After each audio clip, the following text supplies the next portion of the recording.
This is STARCAST, the official podcast of your Billingham Stars. Watch and listen for the very latest news and interviews from within the Big Red Machine.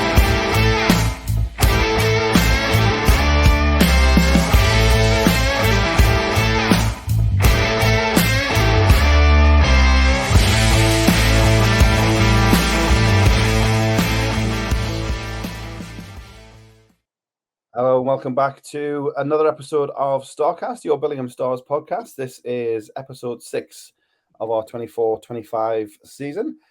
Delighted to be back with you again. And Carol and Jono are alongside me as well to talk about all things Billingham Stars. Carol, Jono, hi, how's things with yourselves? Yeah, all good. Finally over the rotten bug. Yeah. It's still lurking with some of us, but we're getting there. We'll be fighting fit come the weekend, I'm sure. So one game last weekend for the Billingham Stars. We'll talk about that, the results from around the league, and also then this weekend coming again, just a one game coming up for the Billingham Stars at home this time as Sheffield come to town. But it was down to Solihull on Sunday afternoon. Terrible weather, terrible driving conditions, terrible rink, terrible result. Any other business? No, is that it? Is that about to sum it up? We'll go through the stats. Roll it back. Great chippy. Great chip. Yes, I didn't. We previewed that last week, and we'll get the full review come later on.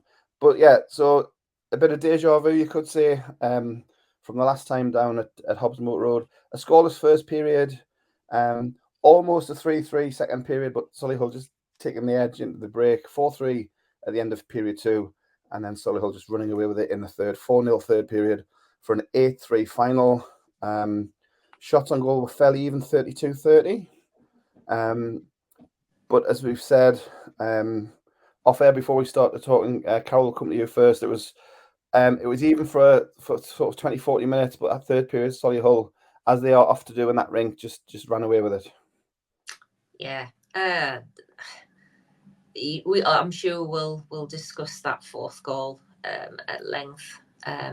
It was a turning point for me, but I don't know, that third period we just looked really tired.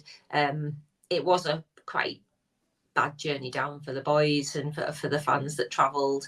I believe the lads got to the rink late. Didn't have their usual time to warm up properly. Like to get there early enough to do their proper warm-up routine, and I believe that didn't happen.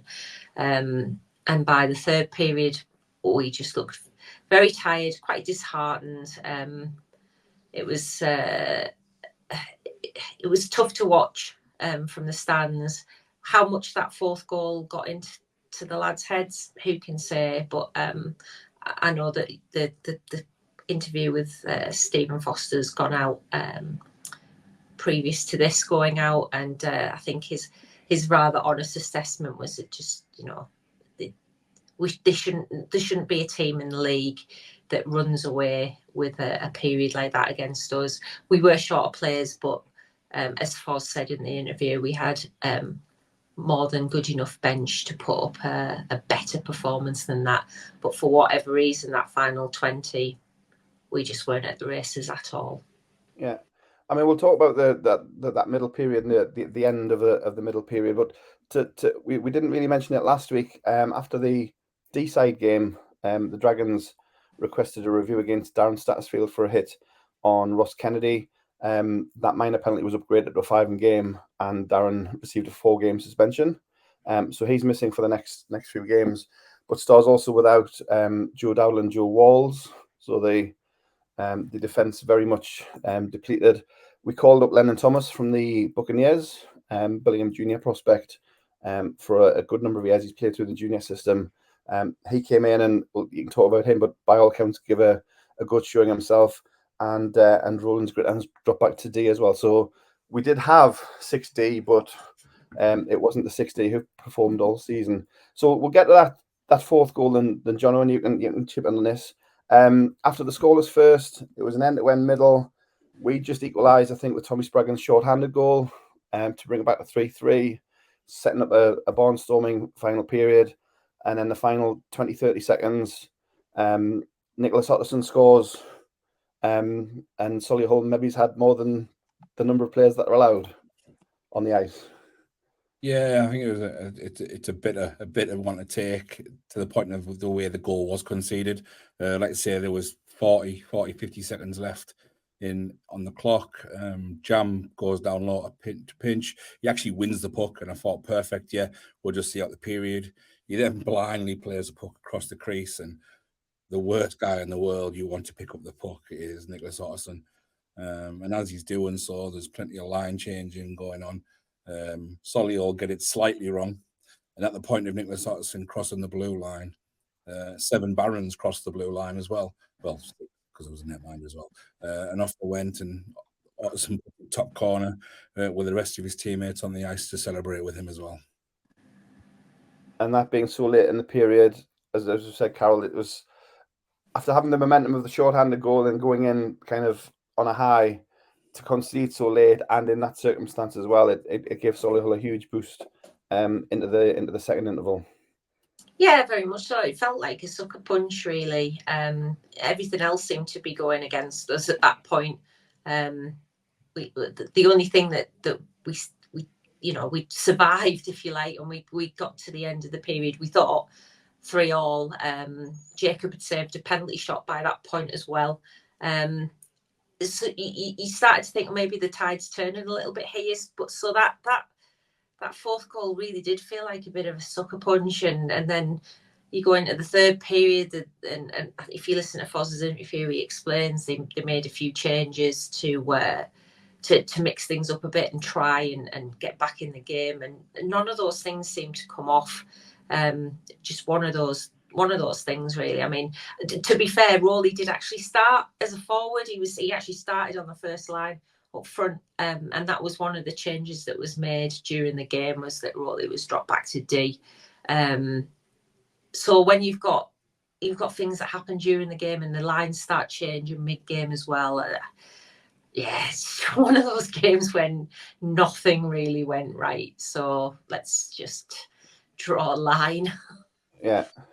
I mean, that ring, we said it in the preview last week's pod, that rink, Solihull know how to use that ring. It's dark and dank, and the atmosphere is not very welcoming. Obviously, it's got the net and not the plexi and all that sort of thing, and they kind of exploit it to their advantage. And for whatever reason, the last couple of times we've been down there, this sort of thing happened. Whether it was the conditions or the way the game went, we never got the bounces. And Solihull have been able to kind of run away with it the last few times, and it's something we'll have to learn from. We've obviously got to go down there at least one more time before they come up to the Forum a couple of times, John. So we need to learn how to play in Hobbs Moat Road. Absolutely, and I mean, I think we go there in March time, so it could be a massive game, and you have to learn to win in those places. I mean, it took us how long to do it in Whitley Bay? It took us how long to do it in Blackburn when they used to dominate? So I have every faith that we'll find a way. It's just we need to find that way very, very soon. I mean, as we said last week, they were going to have the bit between the teeth after last week's home humping on home ice. And to go there with one player missing it's dangerous. So to go with six, 7 guys missing, I know Foyce said it's not an excuse, but it changes so much. Like you say, we try to start as normal as we could, but we had to make those changes. And come third period, it's just we ran out of ideas basically. Yeah, we mentioned him in the kind of intro. Lennon Thomas getting his first taste of Stars hockey, and you have both mentioned he made a solid impression and something to maybe look at extending the Lennon Thomas experience, as it were. Oh, absolutely! I thought he had a really good game on Sunday. One of the few bright spots. I think actually, if you look at the game that Rowan Mills had, the game that Lucas Dowdle had, there were definite positives to take from the game. It wasn't all doom and gloom, and definitely Lennon's performance was one of those bright spots. Yeah, and yourself, John, you see a lot of the young ones coming through that have kind of blooded in and paid benefits. Lennon Thomas, another one worth persevering with.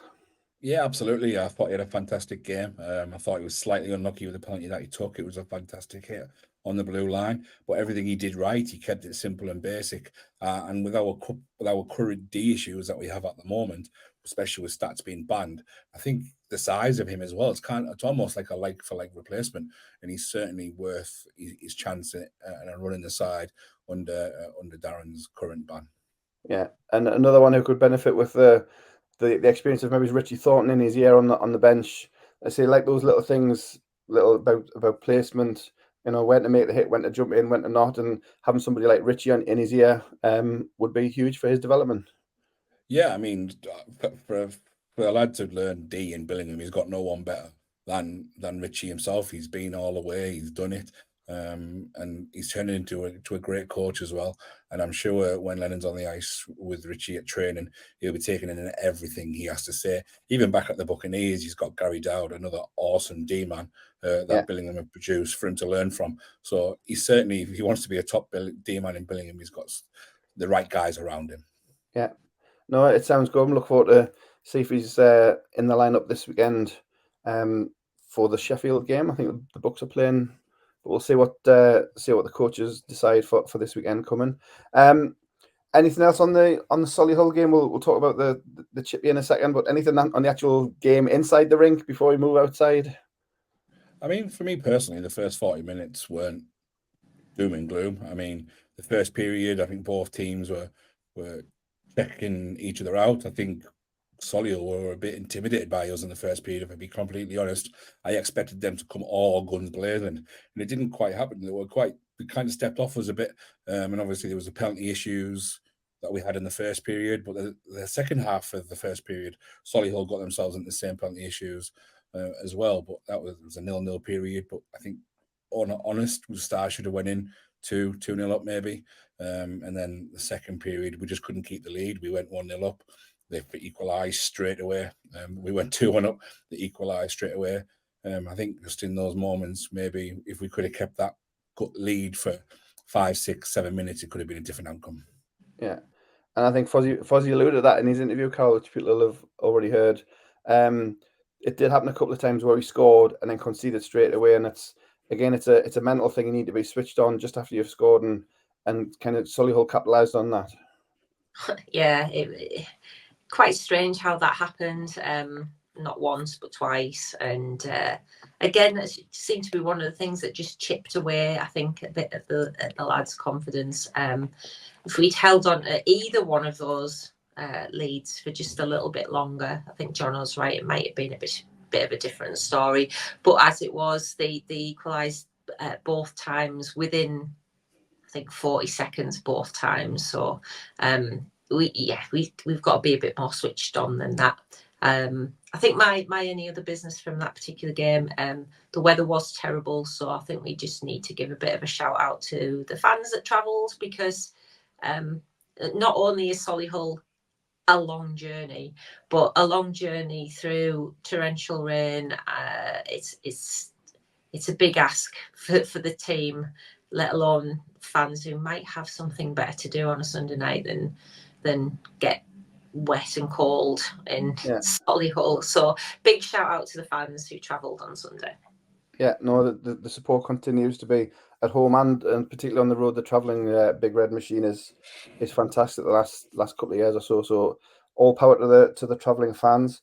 Well, obviously we'll see Solihull in a couple of weeks. They come up to us not next Sunday, the Sunday after. So we'll see them on our turf and see how things turn around there. So after the game, obviously spirits are a bit low. So talk about this famous chippy then. So we'll have to start this as a regular series, Rink Food. Rink Food. I'm all up for that. So the chippy outside Hobbs Moat Road. That's the one. Is it the ice rink fish bar? Yeah, I think that's what it's called. I think. Yeah. It's just the chippy on the corner. Yeah, it's a chippy on the corner. Great chippy for me. Battered sausage chips, curry sauce, never let you down. Standard fish and chips for me. Plenty of salt and vinegar. Yeah. Full marks. And was there many Billingham patrons? Did we turn up and force them the chippy as well? I'm not quite sure. Like I say, the weather was bad, so I think people might have just jumped in the cars and headed back because the weather was torrential when you left the rink. We all know Very how good. Birmingham have had the weather. For future away games, we'll have to slip in a food segment just to balance things out. Well, we do know next where away games only Hull. The rink food is at Hull next time. Well, there's only one word for that, isn't there? Yeah. Chip spice. That's Chip 2 words, isn't it? It's chipspice.com. Chip It only spice. exists in one place in the world, and that's Hull Ice Arena. Yes, you've got to wait. It's just be patient. It'll come. It'll be worth it. So that's Solihull done and dusted. Obviously, the first defeat of the year for the Billingham Stars. We'll talk about next game in a moment. We'll just go through the results of the weekend. On Saturday, in NIHL North 1, Sheffield 3, Whitley 5, Leeds Knights 0, Hull Jets 3. The Jets another road win. They are flying at the moment, literally, metaphorically. The Jets. And Saturday's result of the day, possibly the result of the weekend, following on from last week's Solihull Hull game. This is Blackburn 3, Nottingham 5. At Blackburn Ice Arena, Hawks were 3-2 up end of the second, but the Lions 3 without reply to take the points. Anything on Saturday before we look at Sunday? Blackburn. Yeah, just that shock result. I mean, if it was at Nottingham, you're not that surprised because you're playing on a Sunday night at about 9 p.m. face-off, so anything can happen then. But no, this was Saturday in Blackburn. It was one of the fixtures I think we all note down is that's probably where Blackburn will get themselves back up and running and set the scoreboard on fire. But no, Mr. Padalek and his crew had different ideas. Yeah, no, and it's great to see. We talked about this division taking a leap forward and seeing results like Hull winning in Solihull, Nottingham winning in Blackburn, Billingham losing a game. This division this season is just going to be. You have to be your best. I think we agree. Any teams on an off night, and they will pay the penalty. Absolutely, without a doubt. Yeah. You only have to look at that Sheffield result as well. Sheffield over the weekend. I know we're going to talk about Sheffield in a second because that's next up for the Stars. But Sheffield, a team that the previous podcast said I think they're going to struggle. They've had 2 pretty close games this weekend against teams that you might have expected to put a few more past them. So I don't think we can take any team for granted in this league. You turn up anywhere short benched or not up for it, and you are going to get punished.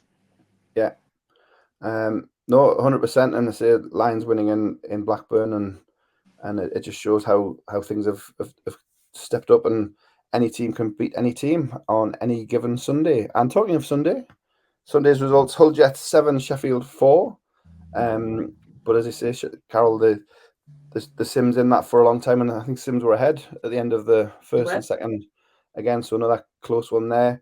Solihull Billingham we know about. Widnes 2, Dragons 7. We'll talk about that game in a second. And Leeds Knights 2, Blackburn 9. So Blackburn return to form.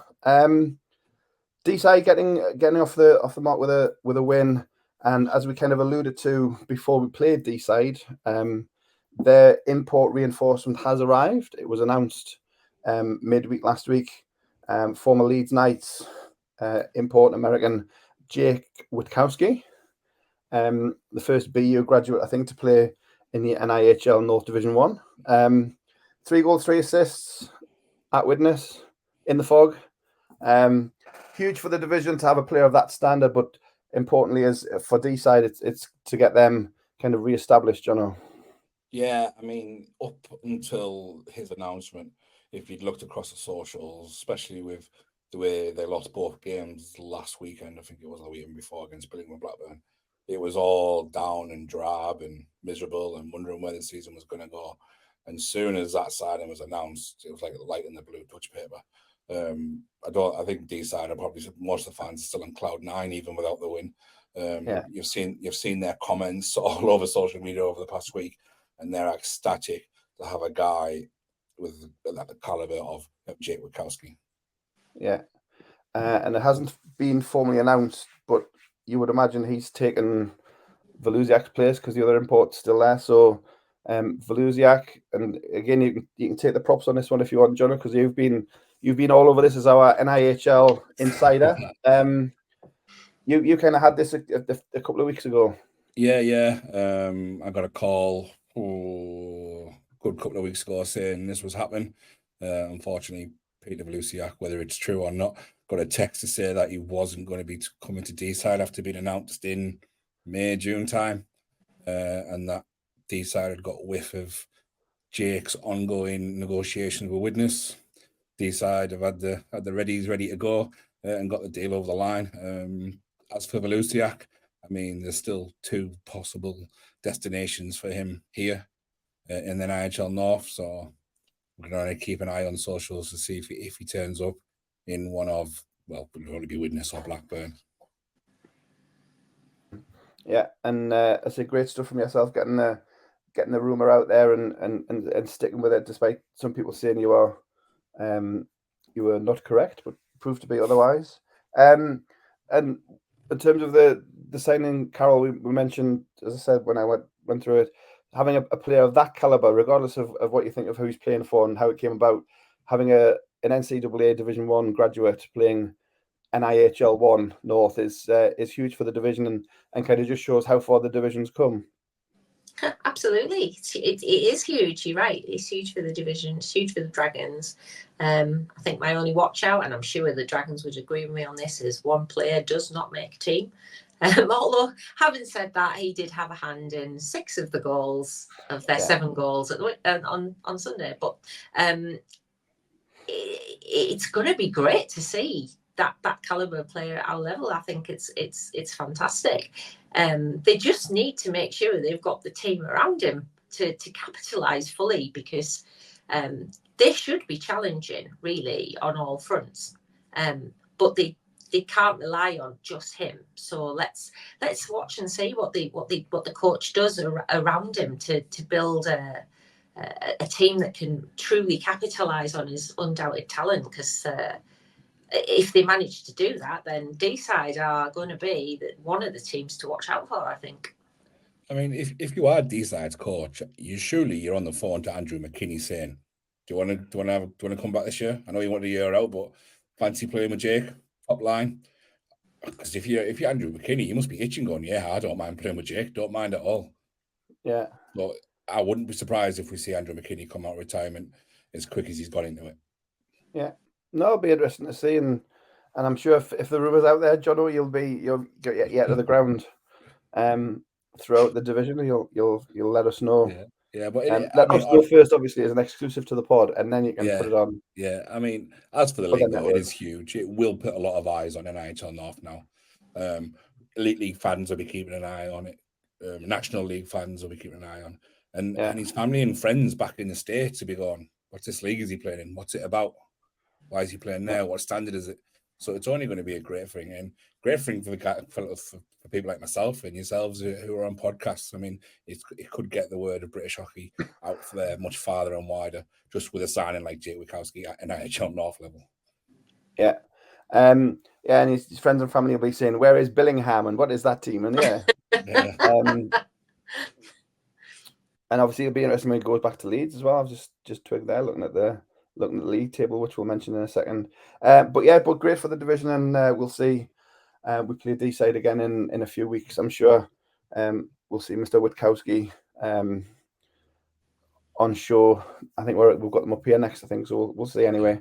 Thankfully, Tommy Spraggan will know him just a bit better than most D-men, so that's a good thing for us to have. We'll get the inside line and just put Sprags on him full time, just like there. Yeah, follow. A quick one on the league table. We're not top anymore, but we'll still talk about the league table. Hull Jets. Who would have thought Hull Jets 5 out of 5, 3 wins at home, 2 wins on the road. They're a perfect 15 points. The Warriors 3 wins from 3, 9 points. Billingham 3 wins out of 4, 9 points. Blackburn, Nottingham, D-side, and Solihull all on 6. That's 4 to 7. 8 is the Leeds Knights, 9 is the Widnes Wild, and 10 is the Sheffield Scimitars. Those 3 teams are yet to record a league point. Still early days in the standings, but we are seeing that bottom end kind of showing out as it was expected in pre-season, Jono. Yeah, I don't think that bottom 3 is changing too much, to be honest. I know it's mad to say it, and it's 3 points for a win now, but that 6-point gap from, what is it, 7th to 6th is Leeds and Solihull. That's big. So unless those 3 teams make some big signings soon, they could get left behind. I think as the season pans out, I think Nottingham will drop down to that 6th, 7th spot. Well, that'll be 6th one, it's 6th spot, and then I think the rest are fighting for the title. It'd be interesting to see how Hull go when they get a run of fixtures against the bigger sides, as we say. I believe they've played Hull, Leeds twice, Sheffield once, so that's 3 of their wins. Obviously, the big result in Solihull. So it'll be interesting to see how they go. But yeah, I think it's going to be a fantastic season. It's going to be a tasty season, and I know last season kind of went down to the wire, but that's only because of us running out of steam. I think that win that we went on put the league to bed well before it was, but I think this year it could really literally be down to the final 2 games of the season. Yeah, and seeing Hull at the top, Carol, we knew they were good at home, but whatever they've done in the summer, to kind of sort things out on the road, and Hull have got to be a team to be reckoned with. I know John said the schedule, but still they're putting the wins on the board and showing out early. They have. I think probably Vlad's Volkanovs has got a big part to play in that. But overall, actually, even without that signing, I think Hull was showing the signs towards the end of last season that they started to solve that road puzzle a little bit. So that the fact that they've started to win away from home doesn't necessarily surprise me that much. I do expect them to be there or thereabouts come the end of the season. I think they're dark horses that have shown their hand early, but yeah, I don't think I ever really doubted that they were a good team. I think they made some quality additions, and they're just now showing what they can do. I do agree with John, although I'm not entirely sure that we can judge them just yet. The Solihull game aside, they have got their points to offer teams towards the lower end of the league. So let's give them a few more weeks, and actually let's us look at them in for real in a couple of weeks' time before we make any judgments on Hull. But certainly from the start they've made, they're sitting pretty. They couldn't ask for any more. So good on them. Well done. Yeah, and the division, as we said, is looks like it's going to be pretty tight at the top. So great for the division, and the fans are in for a treat. Fixtures this weekend.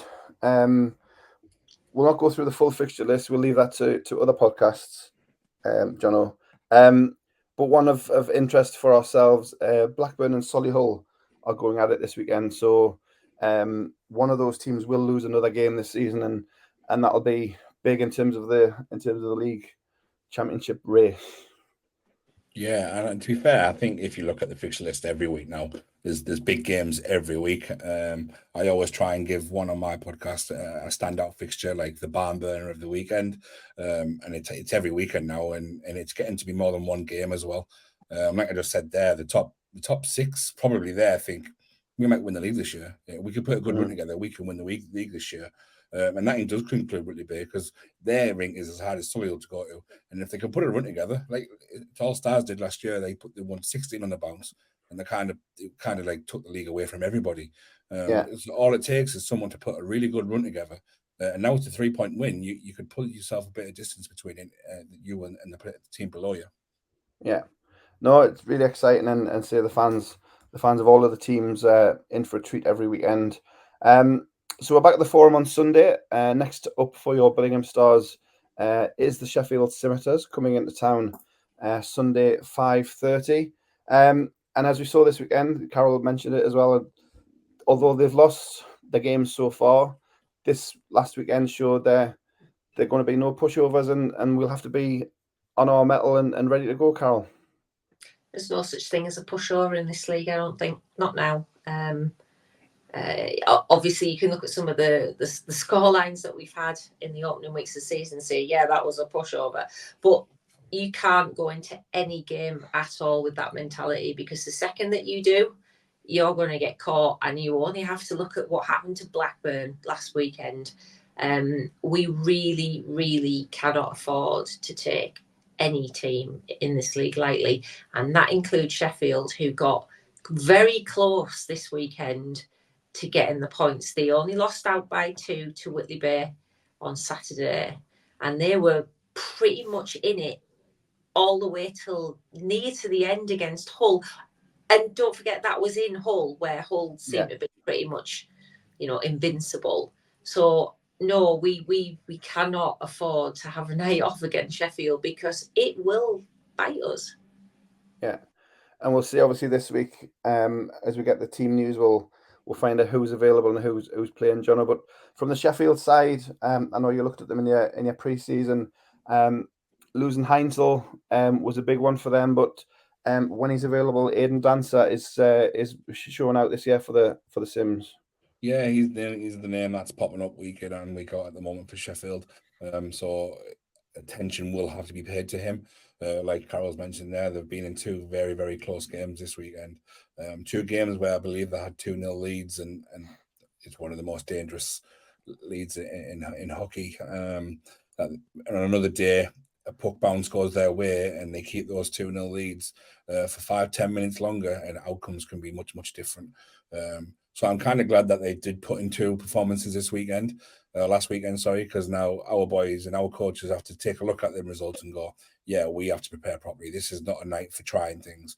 We're going to have to get them mentally prepared and ready for a game, whether it's Blackburn, Solihull or Sheffield. It has to be the same preparations this year. Yeah. And at the other end, from Aidan Dancer, Matt Croyle, we've seen him put up a huge performance in the forum for other teams. So if he's in net, we know we're going to have to be on our best to get past him, Carol. Yeah. And that will go for pretty much every team this season. I think netminders will be going to become more and more crucial as the season goes on. Matt Croyle, like you say, he's stood in his head against us a few times before. I think we have to assume he's going to do that again, and we have to prepare accordingly. It's like Jono said, we have to get our preparation spot on regardless of team, and that includes preparing to face a netminder like Matt Croyle. So yeah, we just have to make sure that we're mentally at the races come Sunday and be prepared for a battle. Yeah, no, we'll get the news from training, and we'll let people know as best we can in advance. But it's Sunday 5:30, Forum Ice Arena, Billingham Stars versus the Sheffield Scimitars, NIHL North Division 1 action for this weekend. Obviously, for fans coming along, the usual things. You've got your programs, your 50-50 shirt raffle. Supporters Club this week, Jono, worth a visit as always. Yes, come and say hello.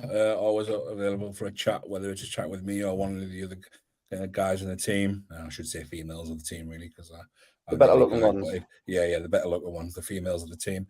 Come along, have a chat. Anything you want to discuss about the Supporters Club, join the Supporters Club, our merch or merch ideas, come along, say hello. We're a friendly bunch. We're always open to ideas. We have our merch on sale. We do have 1 or 2 irons in the fire, which I already know Carol is super excited about. And hopefully we might have some news on that in the next coming weeks. Hopefully, well, not weeks, week or so. Hopefully we'll have some news on that and we can get it out to you very, very soon. Yeah, no, and it's great to say that the fans in numbers have been, over the last couple of years, have been coming in great numbers. We're still remarkably seeing new fans who are finding the Billingham Stars for the first time, and they keep coming to us on social, telling us how much they've enjoyed it, and they're coming back and how they didn't know about it before, and where have you been for the last 10 years, blah, blah, blah. It's been great to see, and I think that's testament to obviously the product on the ice, but the atmosphere around the rink, and obviously the Supporters Club, the offer that's on, and hopefully the match night experience all contributes to that. In terms of match night, Carol, we tried a couple of weeks ago the player playlist. Yep. Jacob Hammond's choice of music. Yeah. We have just received in the last couple of hours this weekend's volunteer. It is Chris Sykes. Watch us wreck the mic, Chris Sykes. That might be one of the tunes. It'll be all baby tunes, won't it? Yeah. We couldn't possibly say, but this is all nursery rhymes. There's no baby shark in there. No. But no, thanks to Sykesy for putting the playlist. We'll get that on as the teams come on for warm up. You can listen to it. We're still technical difficulties. I haven't worked out how to do it properly yet. Set up a Billingham Stars Spotify page, so we'll try and get onto that. We'll still need to upload Jake's and other generic playlists, but Sykesy's will be up there after the weekend if we get it sorted.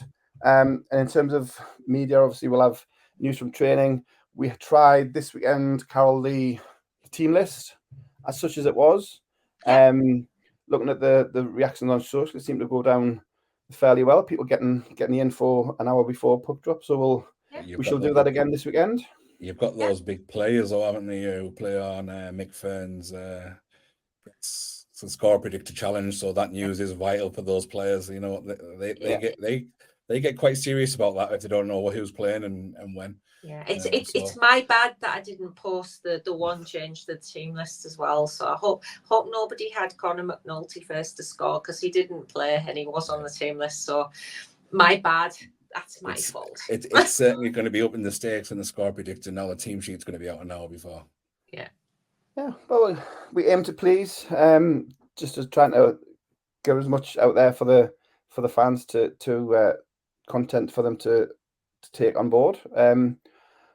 But I think we're pretty much done. Any other business from yourselves? Obviously, we had Witkowski on my AOB list, but we've already mentioned him, so he's not getting another name check. Yeah, even though I've said it right 4 times, which is more than maybe the D-side podcast man did. But anyway, so that's 1 rumor down, 1 to go. So we'll see, or possibly 2 to go. That is true. So we'll see where else the other ones lead us to. But yeah, as for me, I was going to record tonight, but to be honest, it's going to be tomorrow now. So she's out for the night, so I can record in peace and get an episode done tomorrow, and should be out Thursday. Very good. So that's we'll encourage again people listen to stick to the pod. It's Jono's NIHL North 1 focus. A lot of obviously facts and figures, but obviously his own opinions and guests as well when available. So well worth a listen. Stick to the pod. From ourselves, Carol, we'll just do our thing. Yeah. I am trying to share a little bit more content from our junior section.